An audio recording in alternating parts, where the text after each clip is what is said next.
Honorable Bagon. Be free, Madam. Madam Speaker, I wish to refer the Honourable Member to my reply to PQB 235 made on the 18th of April 2017 and to my statement made in the House on 20th of June 2017 following matter raised on adjournment by Honourable Ganu on the same issue. As I have already explained previously in this House, there are numerous issues that would have to be addressed before considering the introduction of the Mauritian Creole language in the National Assembly. In the event that the language is used for official purposes, it has to be spoken and written and recorded while respecting its orthography, grammar, and vocabulary in line with the published documents, that is, l'orthographe créole mauricien, grammaire créole mauricien, dictionnaire mauricien. It is imperative that at all levels we adopt the standardized written system and acquire proper communicative as well as social, linguistic, and cognitive competencies. The teaching and learning process and training should be pursued and facilitated incrementally over a period of time so that people can develop a mastery of the language. Madam Speaker, this is precisely what this government is doing. The teaching of Creole language has completed its 6-year primary cycle in 2017, and a formal assessment was carried out in October 2017 in the context of the PESAC assessment. The teaching of the Creole language has been extended to grade 7 as from this year and will be taught up to grade 9 by 2020. It will be assessed at the level of the National Certificate of Education Assessment in 2020 at the end of grade 9. The Mauritius Institute of Education has trained 27 in-service secondary educators in 2017, and some additional 10 secondary educators are currently undergoing training for the teaching of Creole language at lower secondary level. The process is being sustained, and my government is providing the necessary resources for the promotion of Creole language in schools. Madam Speaker, this stage leading to the mastery of the Creole language is an essential prerequisite before consideration could be given to the introduction of the language into the National Assembly. Moreover, in my earlier intervention in this matter, I also made mention of other arrangements, both administrative and logistics, especially the appropriate IT hardware and software which will have to be put in place before contemplating the introduction of Mauritian Creole language in the National Assembly. We need to have a specialized software platform in Creole which would have to be compatible with the existing digital recording voice to text platform presently being used by the National Assembly, which enables the posting of the unrevised version of the Hansard of a sitting within 24 hours. In addition, the officers of the Hansard unit of the National Assembly will have to be trained in Creole language for the purpose of transcribing and editing the proceedings of the National Assembly. Madam Speaker, I wish to reassure the House that government will consider the introduction of the Creole Morisien in the National Assembly once all the necessary preconditions are fully satisfied. Madam Speaker, where there is a will, there is a way.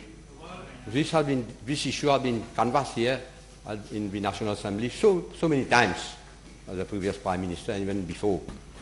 So the Prime Minister has informed us of the different issues. So can I ask the Prime Minister whether he has discussed with your office or with the other relevant sections of government, at least to have a time frame with all the issues which have been mentioned by the Prime Minister. At least nous capables commence cause créole de Parlement. Well, let me again say that there is a will, but the way is what we are doing right now. It has to go through different steps, and I have more need to mention again the time that it will take. Unfortunately, I can't give a time frame. Very difficult for me to be able to give a time frame. But we are going towards, hopefully, we are going towards that.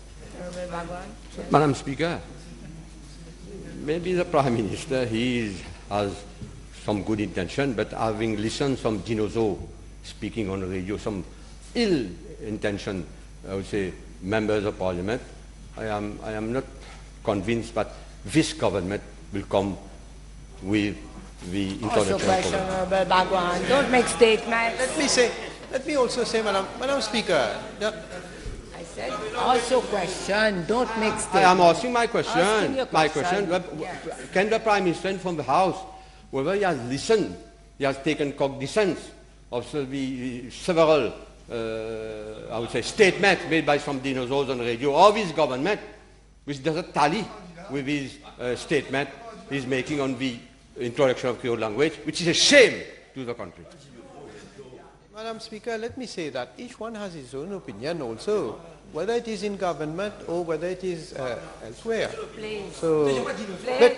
let me, maybe, Right now, Madam Speaker, yes. Madam Don't Speaker. interrupt the Honourable Prime Minister, please. let me, Please go on.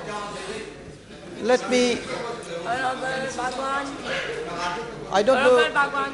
I don't know if the honourable member is referring to this person as a dinosaur. I say I don't know. No, the one I'm going to quote. With your permission, let me quote because it is important. And I think I'm going to quote Mr. Dev Virahsawmy. Mr. Dev Virahsawmy, yeah? Well, this is what he says. Je ne crois pas que les députés sont prêts pour utiliser au Parlement. Pour pouvoir manier une langue, 4 compétences sont nécessaires. Outre l'écriture, il faut maîtriser l'écoute, le parler et la lecture. Je vous fais remarquer que même ceux qui sont pour l'introduction du créole au Parlement ne maîtrisent pas parfaitement son aspect oral. Ils font... Non, attendez, c'est important. Ils font un mélange de français et de créole. Bien souvent, ils écoutent mal. Pire, ils ne savent pas lire et écrire correctement le créole standard. Il est essentiel de s'assurer au préalable que tous les parlementaires maîtrisent la graphie du créole mauricien. Car après leur intervention,